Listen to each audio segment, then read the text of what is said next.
नमस्कार, मैं पवन और आप देख रहे हैं दिल्ली राजस्थान। मेवाड़ की ऐतिहासिक नगरी गोकुंदा में महाराणा प्रताप की 486वीं जयंती के अवसर पर आयोजित विराट कवि सम्मेलन में हास्य, वीर और श्रृंगार रस की ऐसी त्रिवेणी बही की श्रोता रात 2 बजे तक कार्यक्रम स्थल पर डटे रहे। देश के विभिन्न जिलों से पहुंचे कवियों ने अपनी ओजस्वी और मनोरंजक रचनाओं से माहौल को देशभक्ति, संस्कृति और हास्य के रंगों से सारोबार कर दिया। देखिए हमारी ये खास रिपोर्ट। गोकुंदा बस स्टैंड के समीप चौगान में आयोजित इस भव्य कवि सम्मेलन में हजारों श्रोताओं की मौजूदगी ने कार्यक्रम को ऐतिहासिक बना दिया। महाराणा प्रताप प्रेस क्लब और महाराणा प्रताप फोर्स के संयुक्त तत्वावधान में हुए इस आयोजन में राजस्थान के विभिन्न जिलों से आए कवियों ने काव्य पाठ किया। ओज के प्रसिद्ध कवि अशोक चारण ने महाराणा प्रताप की धरती गोकुंदा के राज तिलक स्थल की दुर्दशा पर चिंता व्यक्त करते हुए कहा कि यह वही धरती है जिसने वीरता और शौर्य की अमर गाथाएं रची। उन्होंने लोगों के ऐतिहासिक धरोहर के संरक्षण के लिए आगे आने का आह्वान किया। अशोक चारण ने समसामयिक मुद्दों पर भी अपनी पैनी कविताओं के जरिए सवाल उठाए। छात्रों के भविष्य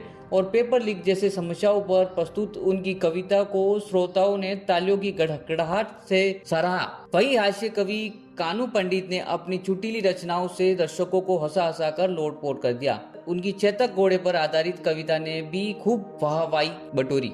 वीर रस की युवा कवियत्री रोहिणी पांड्या ने मात्र भूमि, राष्ट्रभक्ति और महाराणा प्रताप की अदम्य साहस पर आधारित कविताओं का पाठ कर वातावरण को देशभक्ति से ओट-पोट कर दिया। उनकी रचनाओं ने श्रोताओं में जोश और गर्व का संचार किया। कवि पार्थ नवीन ने हास्य और व्यंग्य की परोड़ियों से कार्यक्रम में मनोरंजन का रंग घोला। वही लोक महाकाली ने महाराणा प्रताप के शौर्य और बलिदान पर आधारित ओजस्वी कविताएं सुनाकर दर्शकों को रोमांचित कर दिया। राजस्थान श्रृंगार रस के कवि राजकुमार बादल ने अपनी लोक भाषा में प्रस्तुत रचनाओं से श्रोताओं का दिल जीत लिया। उनकी कविताओं पर देर रात तक तालियों और हाकों भरा दौर चलता रहा। कार्यक्रम में विभिन्न सामाजिक, धार्मिक और जनप्रतिनिधि संगठन के पदाधिकारी भी मौजूद रहे। आयोजकों ने सभी अतिथियों और कवियों का मेवाड़ी पगड़ी और उपरना पहनाकर स्वागत किया तथा समृद्धि चिन्ह भेंट किए। महाराणा प्रताप की जयंती पर आयोजित इस विराट कवि सम्मेलन में न केवल मेवाड़ की सांस्कृतिक परंपराओं को जीवित किया, बल्कि वीरता, राष्ट्रभक्ति और साहित्य के संदेश को भी जन जन तक पहुँचाया। खास बात यह रही कि रात को 2 बजे तक चौगान में श्रोताओं से खचाखच भरा रहा।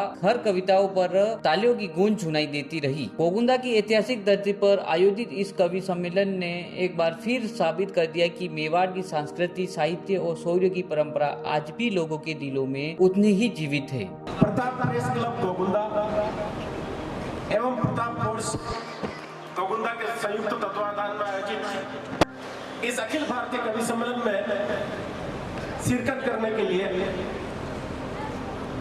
राष्ट्रीय और अंतर्राष्ट्रीय स्तर के जो कवि मंच पर विराजमान है, मैं एक का परिचय आप तक पहुंचाना चाहूंगा।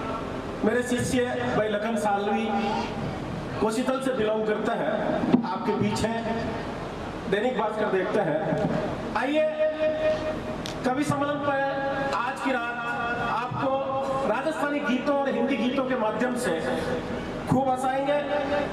कवि सम्मेलन के सूत्रधार भी है, मैं परिचय कराना चाहूंगा। देश विदेश की यात्रा करने वाला व्यक्तित्व, राजस्थानी को जीने वाला व्यक्तित्व हमारे बीच है। मैं चाहूंगा एक बार जोरदार तालियां उठे भाई राजकुमार बादल के सम्मान में।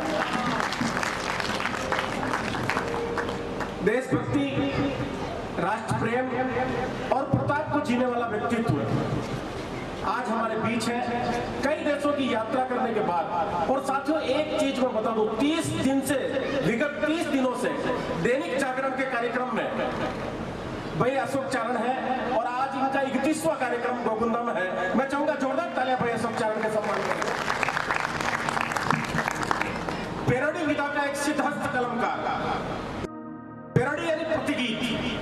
पेरोडी को लेकर पूरे हिंदुस्तान में जाना पहचाना नाम प्रतापगढ़ की धरती से निकलता है और पूरे हिंदुस्तान का हो जाता है। नाम है पार्थ नवीन। जोरदार तालियां भाई के सम्मान में। राजस्थानी गीत हो, हिंदी गीत हो, छंद विधान हो, सबको जीने वाला 6.5 फुट का एक व्यक्ति आपके बीच है।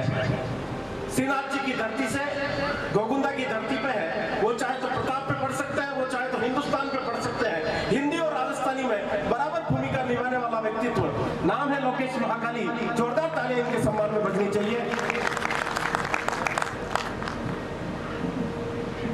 वीर रस की साथियों, आपने श्रृंगार की कई कविताएं सुनी होगी। पर वीर रस को जीने वाली, और मैं मानता हूं प्रताप की कर्मस्थली और राजतिलक स्थली गोकुंदा में जब कवि सम्मेलन हो और एक महिला वीर रस पढ़े, तो मेरा मानना है कि हिंदुस्तान की हर महिला को इस रोहिणी पंड्या के सम्मान में तालियां बजानी चाहिए और हर पुरुष को भी बजानी चाहिए। और एक टीआरपी तो आप देख ही चुके होंगे, यूट्यूब का जाना पहचाना चेहरा, टीवी का जाना पहचाना चेहरा, और साहब लास्ट में जितने भी ऊपर ने आपके पास बचे थे प्रताप फोर्स वालों ने सब भेंट चढ़ा दिए। नाम होता है कानू पंडित, जोरदार तालियां बजाएं आप लोग।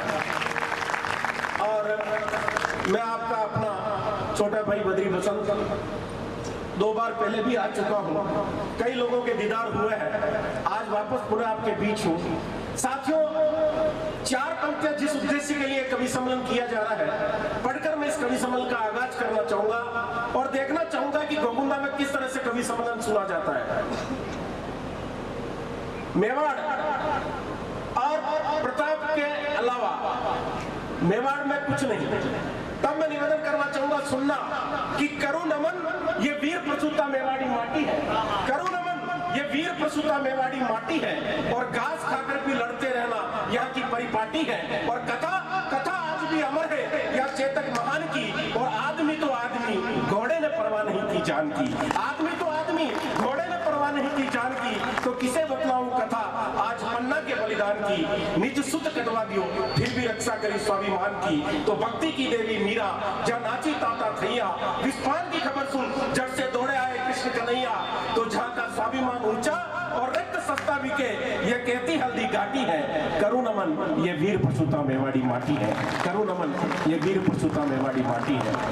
साथियों, मैं एक एक का परिचय आपसे कराया, एक एक की विधा आप तक पहुंचेगी। सर्वप्रथम हिंदी कवि सम्मेलन और राजस्थानी कवि सम्मेलन का हमारा एक दायित्व है कि सर्वप्रथम मां शारदा के श्री चरणों में शब्द पुष्प अर्पित करें। और आज हमारे बीच मैड भाषा को लिखने वाला एक चितरा कलमकार है, मैं चाहूंगा इन 4 पंक्तियों के साथ बुलाना। शारदा गणपति सकल क्लेश को हरते हैं, आइए गीत गंगा में हम प्रवेश करते हैं, तालियां बजाकर करें कवियों का स्वागत। हम सरस्वती वंदना से आज के कवि सम्मेलन का आगाज करते हैं। भाई राजकुमार बादल आए और मां शारदा की वंदना आप तक पहुंचाए। ऐसे नहीं साथियों, एक बार मेरे साथ दोनों हाथ खड़े करें और जोरदार तालियों के साथ आमंत्रण